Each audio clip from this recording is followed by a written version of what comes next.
Aos 6 anos, aprendi que o silêncio também tem cheiro. O da casa da minha tia, por exemplo, tinha cheiro de mofo abafado, talco velho e rejeição. Minha mãe morreu num acidente de ônibus a caminho do trabalho. Meu pai já tinha sumido anos antes, então, com a morte dela, eu e minha irmã gêmea viramos estorvo de parente. Foi minha tia Célia quem aceitou o fardo, e ela não cansava de repetir isso em voz alta, como quem adestra um cão a saber o lugar que ocupa. 2 bocas a mais. Como se já não bastasse a vida que eu tenho, ela reclamava, arrastando o chinelo, enquanto olhava para mim com aquele desgosto calado que só quem já foi descartado entende. Mas o desgosto nunca foi igual para as duas. Minha irmã gêmea, Lina, era a gracinha, a preferida. Tinha o cabelo liso, ralo e dourado como milho seco, os olhos claros, a fala doce. Era como se ela tivesse vindo do ventre certo e eu do erro. Eu era outra. A sobrinha que come muito, a que vive com a cara fechada, a encosto. Se Lina quebrasse um copo, coitadinha, tava distraída. Se eu fizesse o mesmo, essa menina não presta pra nada. Me lembro da vez que peguei um pedaço de frango antes da janta. Estava faminta, já era final de mês e mal tínhamos comido direito. Lina tinha feito o mesmo 2 horas antes e ganhou um beijo na testa. Quando foi minha vez, levei um tapa tão forte que a minha boca sangrou.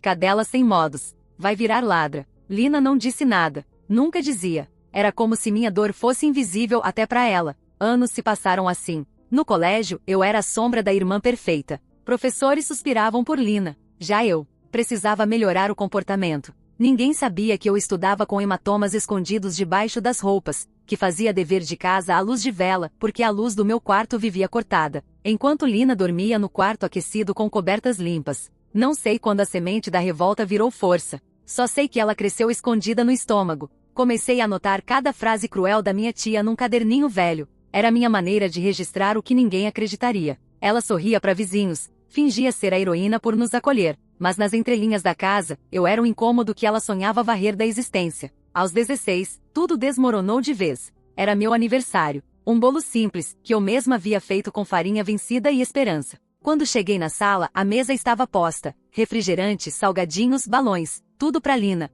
Era o nosso aniversário, mas só um nome estava no topo do bolo. Parabéns, Lina. A gente não pode gastar com 2, né? Disse Célia, me olhando como se eu tivesse ousado respirar demais. Corri pro quarto e chorei até a pele do rosto arder. Naquela noite, prometi a mim mesma que um dia eu sairia dali, que aquele inferno não seria eterno. Mas o que me empurrou de vez pra beira foi o que veio depois. Na semana seguinte, descobri que minha tia havia falsificado meus documentos para tirar um empréstimo no meu nome. Ela usou meu CPF para comprar uma TV nova. Descobri quando fui tentar abrir uma conta no banco e me disseram que eu estava negativada. Confrontei Célia. Ela riu. Riu na minha cara. E o que vai fazer, hein? Vai pra polícia? Quem é que vão acreditar? A órfã rebelde ou a tia que te criou? Senti o chão sumir, mas não era mais medo. Era fúria. Era aquele tipo de ódio que parece tão frio que queima. No mês seguinte, comecei a trabalhar escondido num restaurante. Virava noites limpando o chão, escondendo os calos das mãos nas mangas do uniforme.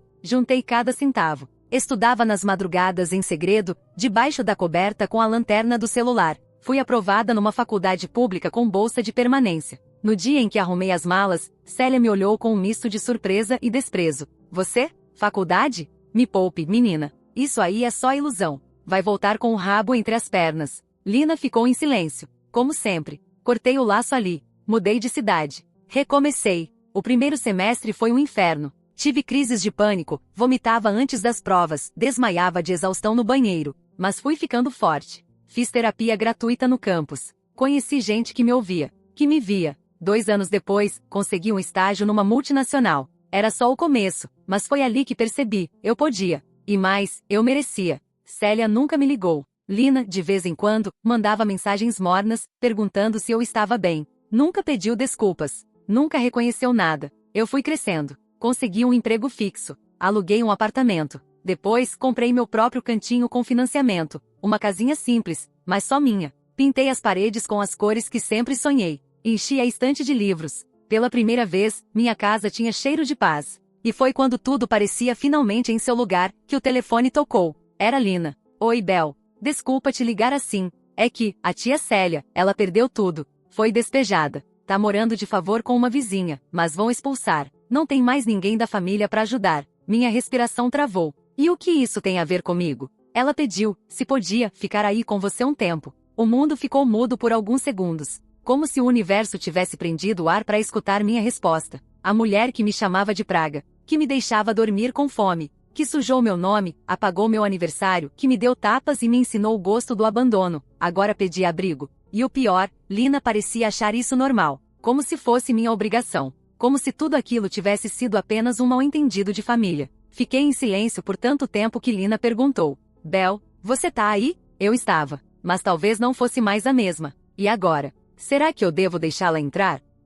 Eu fiquei parada diante do celular, como se ele fosse uma armadilha prestes a disparar. A voz de Lina ainda ecoava na minha cabeça, pedindo com aquela calma forçada que me dava mais raiva do que se tivesse gritado: a tia Célia tá sem ter onde ficar. Você pode acolher ela por um tempo? Acolher. A palavra me provocou um engasgo seco na garganta. Aquela mulher nunca soube o que era acolher. Me abrigou como se esconde algo sujo debaixo do tapete. Me tratou como uma infecção, sempre ali, mas indesejada. E agora queria abrigo. Lina, ela não tem ninguém mais? Não. E, ela tá doente, Bel. Que tipo de doente? Não sei direito. Tosse, emagreceu muito, tá com os exames pendentes. Mas o médico falou em estresse. Pode ser emocional também, sabe? Depois que perdeu tudo. A ironia me mordeu a língua. Doença emocional? Aquela mulher causou todas as minhas. Lina continuou. Só até ela se reerguer um pouco. Você tem uma casa, Bel. Tem estrutura. Tá bem agora. Dei uma risada amarga. Estrutura? Você sabe o que eu passei para construir isso aqui?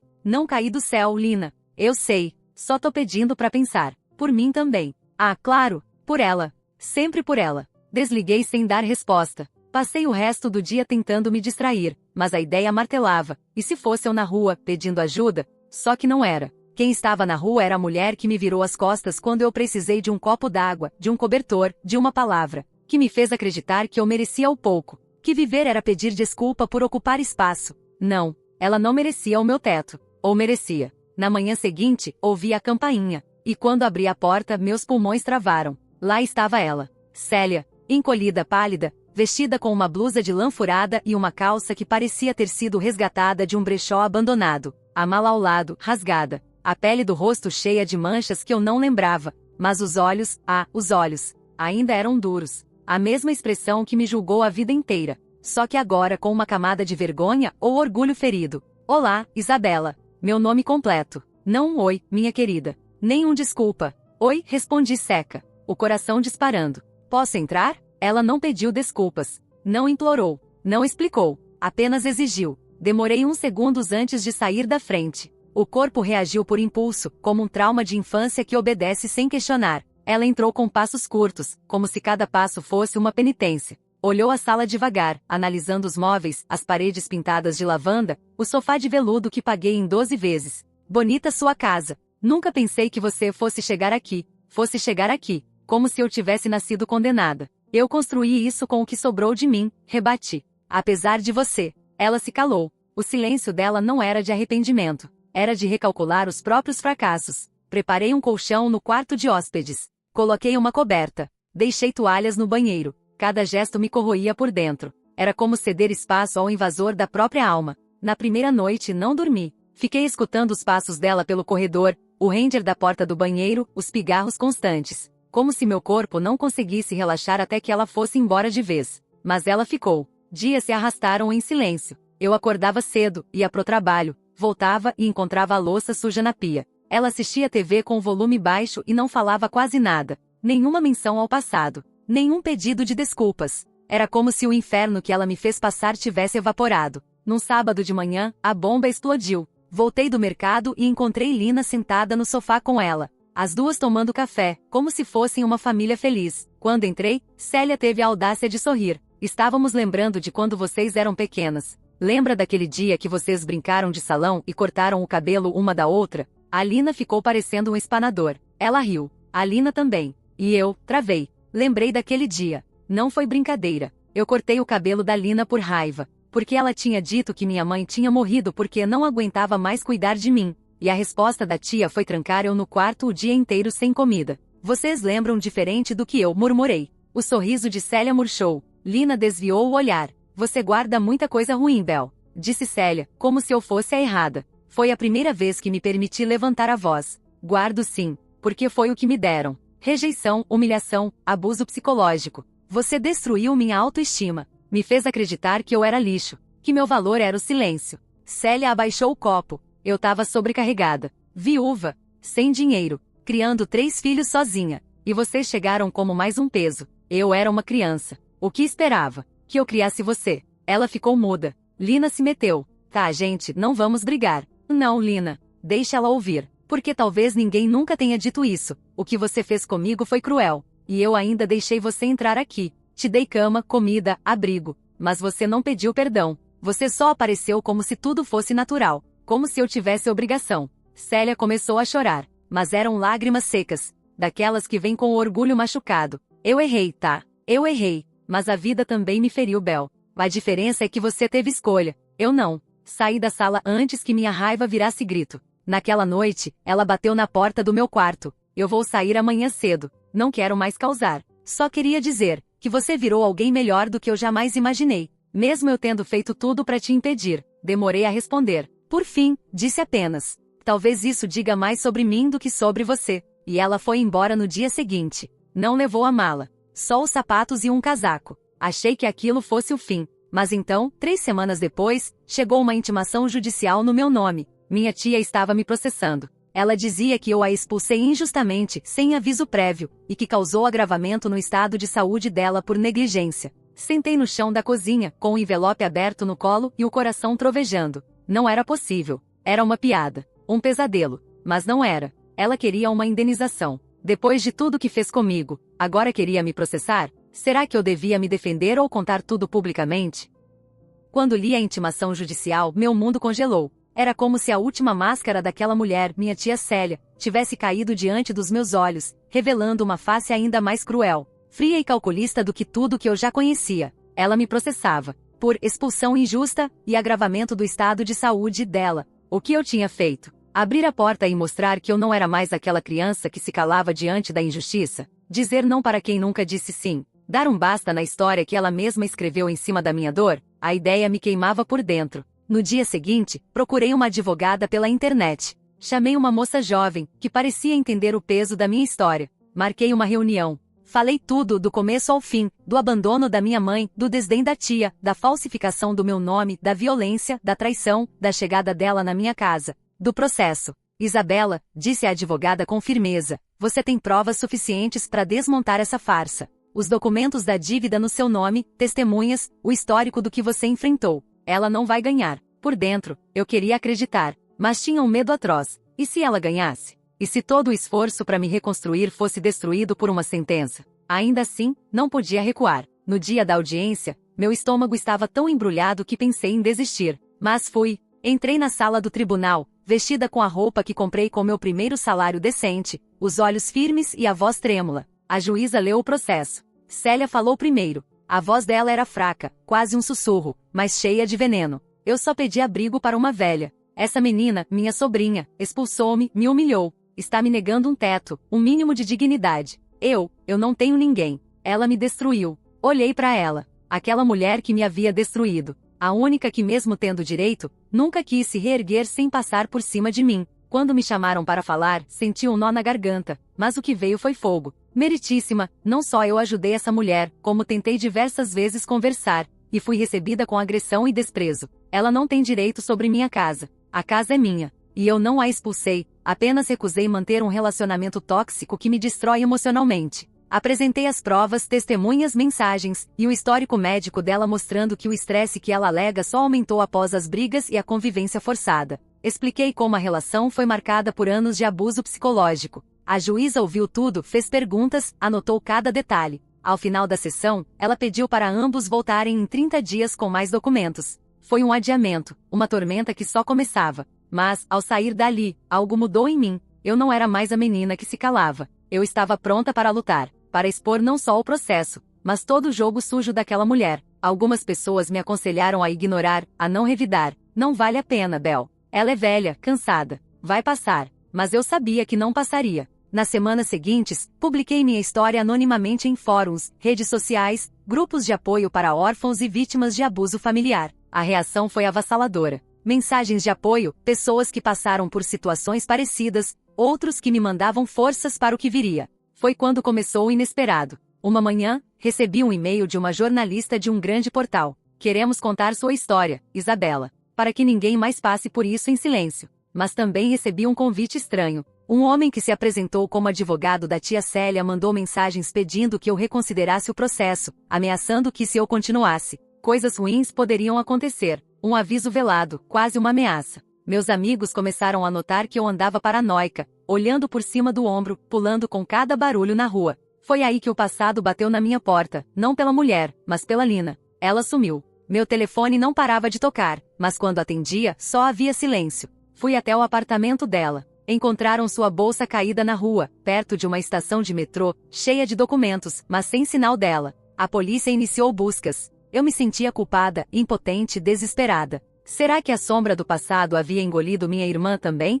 Ou será que, no meio da tempestade que eu enfrentava, ainda havia uma chance de redenção para todas nós? No meio do turbilhão, uma mensagem apareceu no meu celular. Era de Lina. Só uma frase. Preciso te contar tudo, mas não posso falar agora. Meu peito apertou. A promessa de um segredo, uma verdade enterrada. Será que eu estaria preparada para ouvir? A mensagem de Lina brilhou na tela do meu celular como um farol na tempestade. Preciso te contar tudo, mas não posso falar agora. Foram poucas palavras, mas abriram uma ferida que eu achava cicatrizada. A angústia bateu forte, misturando medo e esperança num coquetel que me deixou sem ar. Os dias seguintes foram um tormento. A polícia dizia que as buscas continuavam, que não havia pistas novas. Eu andava feito um zumbi, revirando cada cantinho da minha memória, tentando entender o que poderia ter acontecido. Minha cabeça não parava de pensar na minha irmã gêmea, Lina, a que eu sempre achei tão distante, tão inalcançável. A que, apesar de tudo, sempre parecia carregar o peso do passado mais leve do que eu. No meio desse caos, o processo contra minha tia seguia a passos lentos, mas firmes. A advogada me mantinha informada, e o desgaste emocional era imenso. Mas a busca pela verdade e por justiça virou minha nova obsessão. Foi numa noite fria, depois de passar horas acordada, que meu telefone vibrou novamente. Dessa vez, uma ligação. Era Lina. Bel, a voz dela saiu frágil, quase um sussurro. E Lina, você está bem? Onde você esteve? Desabei a perguntar. Preciso que me escute. Com calma. Tem coisas que eu nunca te contei, que nunca tive coragem. Suspirei fundo, tentando controlar o tremor da voz. Tô aqui. Fala. Ela começou a falar, devagar, como se cada palavra fosse arrancada a ferro e fogo. A verdade é que eu não desapareci por vontade própria. Fui obrigada a sair. Meu coração deu um salto. Obrigada. Por quem? Pela tia. O sangue congelou nas minhas veias. O que ela fez? Lina engoliu a seco.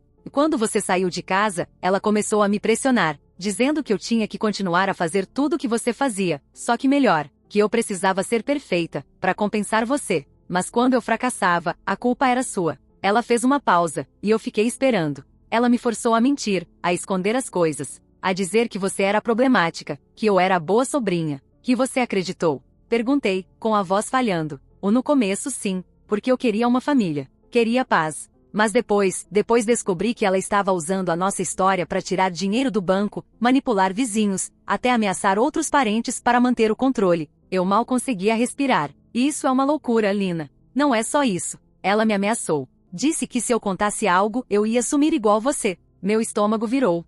Por isso você sumiu? Por medo? Ela confirmou com a voz trêmula. Eu não queria te envolver. Achei que podia lidar sozinha. Lina, você não está sozinha. Nunca esteve. Lágrimas escorreram pelo meu rosto. Agora você entende por que eu nunca pedi ajuda? Por que não tentei falar antes? Entendo, respondi, tentando conter a dor que me cortava por dentro. Mas não acabou. Ainda tem mais. Ela respirou fundo. A tia Célia não só tentou me manipular, ela planejou sabotagem contra você. Achava que se destruísse sua reputação, suas conquistas, tudo voltaria a ser dela. Ela mexeu com seu emprego, espalhou mentiras para seu chefe, tentou fazer você ser demitida. Um calafrio percorreu minha espinha. Eu senti, por isso quase perdi tudo. E pensei que fosse loucura, paranoia. Não, Bel, era verdade. A voz de Lina falava baixo, como se um peso enorme tivesse sido tirado do peito. Você precisa se proteger. E me proteger também. Eu não posso mais fugir. Nós vamos conseguir. Prometi, sentindo uma força nova me invadir. Mas tem uma coisa que me deixa mais apavorada. Ela continuou hesitante.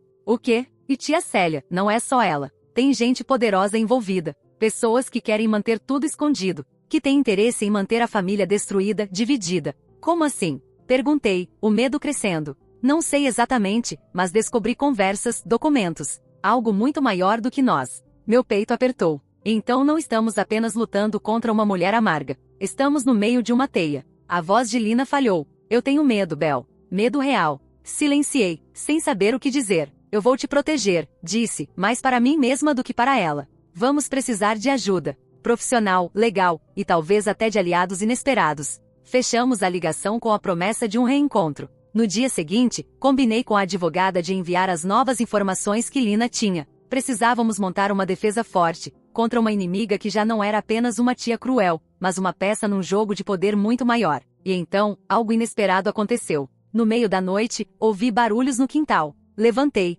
peguei o celular como uma arma, e fui até a janela. Vi uma figura encapuzada tentando arrombar a porta do meu escritório. Meu coração disparou. Era uma ameaça clara. Corri para ligar para a polícia, mas antes que eu terminasse a ligação, a figura desapareceu na escuridão. A sensação de vulnerabilidade se misturava com a adrenalina. Estávamos cercadas, perseguidas. Mas pela primeira vez, eu não me senti sozinha. Era uma guerra, e eu estava pronta para lutar, não só pela minha vida, mas pela verdade, pela justiça, e por todas as vezes que me fizeram calar. Minha tia, minha irmã, e eu, 3 mulheres marcadas pela mesma história, mas que agora tinham um caminho para reescrever o destino.